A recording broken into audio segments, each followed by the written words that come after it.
और जो वोट की चोरी ईवीएम द्वारा हो रही है, मैं आपसे वादा करता हूं कि ईवीएम द्वारा वोटों की चोरी रोकने के लिए हम लोग एक मजबूत आंदोलन की तैयारी कर रहे हैं, क्योंकि बिना जन समर्थन के कोई आंदोलन कामयाब नहीं होता। हम शक्तिशाली हैं। और एक जो सबसे बड़ी समस्या आज मेरे सामने आई, जिस पर मैं गांव देहात में जाता हूं, लोग दुखी है, और मैं इस बात को स्वीकार भी कर रहा हूं कि जनता का जो भय है वो दूर होना चाहिए। जनता की जो शंका है वो है ईवीएम। बहुत दिन से लोग मुझे कह रहे थे कि भैया आप ईवीएम पे आंदोलन नहीं कर रहे, आप ईवीएम पे बोलते नहीं।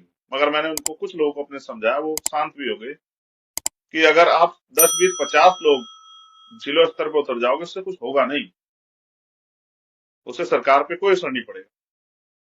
इसलिए पहले जनमत तैयार कीजिए। तो हमने आज बड़े पैमाने पर जनमत तैयार कर लिया है। अब हम उस जनमत के जरिए बड़े आंदोलन की तैयारी कर रहे हैं ईवीएम पे। हमारे लोग तैयार हो जाएं, हम ईवीएम को बंद करवा के, या क्या तो ईवीएम को बंद करवाएंगे या फेर करवाएंगे, जिससे लोगों की वोटों की चोरी और लोगों के मन में जो शंका है वो ना हो। इसलिए अभी 12 तारीख से हमारे सम्मेलन उत्तर प्रदेश में शुरू हो रहे हैं। 11 तारीख को मेरे पिताजी की बरसी है, मैं परिवार के बीच में रहूंगा। वो दिन मेरे लिए बहुत अहम है, क्योंकि मैं अपने पिता से जो संकल्प मैंने किया था उसको मुझे पूरा करने के लिए मैं दिन रात मेहनत करता हूँ। और बाबा साहब अम्बेडकर, माननीय काशीराम साहब और अन्य हमारे सभी महापुरुषों के सपनों को पूरा करने का भी काम उसी के साथ जुड़ा हुआ। लेकिन 11 तारीख की बरसी के बाद 12 तारीख से हम लोग उत्तर प्रदेश सम्मेलन शुरू कर रहे हैं। 12 तारीख को हम लोग इटावा रहेंगे, 13 में उन्नाव रहेंगे, 14 में कानपुर रहेंगे, 15 में आजमगढ़ रहेंगे और 16 में मऊ रहेंगे। आगे भविष्य में भी ये कार्यक्रम चलते रहेंगे, और इसको बंद कराने के लिए राष्ट्रीय स्तर पे भी दिल्ली में भी एक बड़ा जनमत के साथ आंदोलन हम लोग करेंगे। क्योंकि अगर लोगों को ये ऐसा मन में शंका पैदा हो गई है, तो ये कैसा लोकतंत्र है, कैसा जनतंत्र है? लोकतंत्र का मतलब है जनता द्वारा जनता की सरकार, जनता के लिए काम करने वाले नुमाइंदे। लेकिन ये कैसा लोकतंत्र है जब जनता को विश्वास नहीं कि उनकी वोट जिसको वो डाल रहे हैं जा रही नहीं जा रही। हमारा मकसद सिर्फ चुनाव लड़ना नहीं है, जनता की आवाज उठाना, जनता के मुद्दों को वहां तक पहुंचाना, जो भी बेहतर से बेहतर हम जनता के लिए कर, जैसे हमें अवसर मिलेगा तो हम वो करके दिखाएंगे जो हमने आपसे कहा।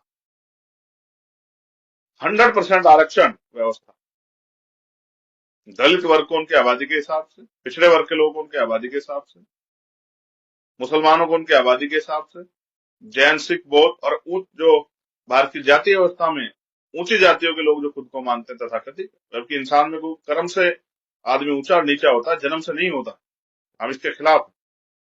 उनको भी उनकी जितनी संख्या है उनका सर्वेक्षण करा के उसके आधार पर उनको भी सरकारी नौकरियों में हिस्सेदारी हम लोग देने का काम करेंगे।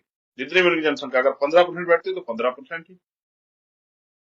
किसी के साथ गैर बराबरी नहीं करेंगे, ना अपर कास्ट के साथ, तथाकथित अपर कास्ट, और ना ही schedule caste, schedule tribe, backward, मुसलमान, जैन, सिख, बौद्ध, ईसाई, किसी के साथ भी गैर बराबरी नहीं करेंगे। जिसकी जनसंख्या उसके आधार पे सरकारी नौकरियों में उनकी हिस्सेदारी सुनिश्चित करेंगे। इसलिए जातिगत जनगणना कराने के लिए भी हम लोग एक बड़े मूवमेंट की तैयारी कर रहे हैं। हमारा लगातार ये प्रयास है कि देश की जनता बड़े पैमाने पर जागरूक हो। जब देश की जनता जागरूक होगी, जागरूक मतदाता ही एक मजबूत राष्ट्र के निर्माण की नींव होती।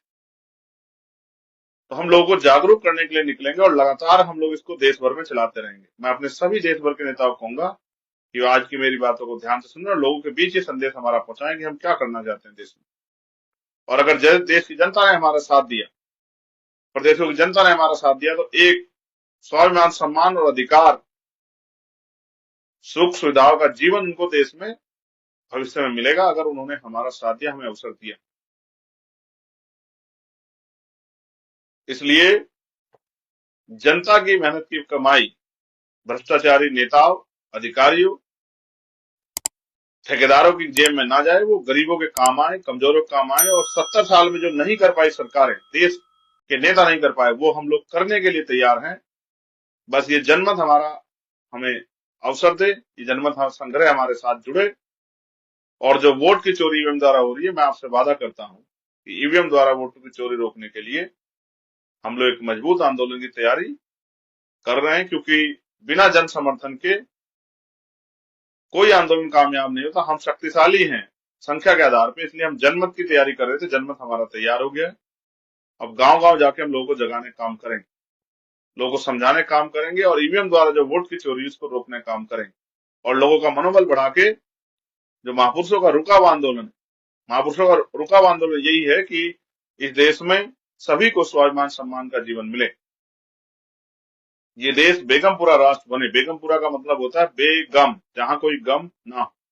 जहां सतगुरु रविदास जी महाराज ने कहा, ऐसा चाहूं राज में जहां मिले सबनु अन्न, और छोटे बड़े सब सम बसे रविदास रहे प्रसन्न। यानी कि ऐसा राज होना चाहिए जहां कोई गैर बराबरी ना हो, छुआछूत ना हो, ऊंच नीच ना हो, किसी बहन बेटी का अपमान ना हो, किसी को डर ना हो, भय ना हो, किसी की हत्या ना हो, किसी का लूटपाट ना हो, किसी के साथ अन्याय ना हो, किसी को खाने के लिए अन्न की, तन ढकने के लिए कपड़े की, सर ढकने के लिए छत की दिक्कत ना हो, प्रेम भाईचारे से सब लोग रहें। ऐसे बेगमपुरा राज की कल्पना सतगुरु रविदास जी ने की। उस राज को लाने के लिए हम लोग संकल्पित हैं। उसी राज को डॉक्टर बाबा साहब अम्बेडकर ने संविधान में स्थापित किया, लेकिन संविधान अभी लागू नहीं हुआ, इसलिए लोगों के जीवन में सुख सुविधा नहीं पहुंची और लोग परेशान हैं। इस उम्मीद में वो नेता भरोसा करते हैं कि नेता उनकी जिंदगी बदलेंगे, लेकिन नेता अपने व्यक्तिगत स्वार्थों, सुख सुविधाओं के कारण जनता की भावनाओं के साथ धोखा करते हैं। इस वजह से जनता ठगी गई है और जनता किसी पर विश्वास इतनी आसानी से नहीं करती। मैं आजाद समाज पार्टी भीम आर्मी की तरफ से आपसे वादा करता हूं कि हम इस देश में मानवता का राज स्थापित करने के लिए संघर्ष कर रहे हैं और लगातार संघर्ष जारी रहेगा जब तक हमारे शरीर में जान। और अगर इसके रास्ते में कोई भी आएगा तो हम उससे संघर्ष करेंगे। अगर जनता की भलाई को रोकने के लिए कोई भी हमारे बीच में आएगा तो हम उसके साथ संघर्ष करेंगे, उसके साथ इस रिश्ते को भी निभाएंगे, क्योंकि इस देश में लंबे समय तक जानवरों जैसा जीवन जीने के लिए लोग नहीं बने। आज भी रेप, हत्या, अत्याचार होते हैं। हमारी एक बहन बैठी है वहां दिल्ली में, आज उसको उठा दिया गया प्रोटेस्ट स्थल से। उसकी आंखों के आंसू मैं नहीं देख पाया, मुझे बड़ी तकलीफ। समय कमी कारण मैं वहां नहीं पहुंच पाया, बहुत जल्द मैं उससे मिलने भी जाऊंगा। और 69,000 शिक्षक भर्ती के मेरे छोटे भाई बहन लखनऊ में अपने जीवन के साथ संघर्ष कर रहे हैं। वो आमरण अनशन कर रहे हैं इस उम्मीद से कि उनको न्याय मिले, लेकिन निकम्मी, बहरी, गूंगी सरकारों को इससे कोई फर्क नहीं पड़ता। वो उनको आवाज उठाने पर लाठी मारते हैं, जेल भेजते हैं, अपमानित करते हैं, जाति से सब कहते हैं, गालियां देते हैं, लेकिन न्याय नहीं देते। और मैं बार बार ये समझाता हूं, अगर आपने राज व्यवस्था में अपनी हिस्सेदारी सुनिश्चित नहीं की तो आपको संविधान के रहते भी कुछ नहीं मिलेगा, और ऐसा ही हो भी रहा। इसलिए मैं आपसे आग्रह करूंगा कि देश करो मरो की स्थिति में है।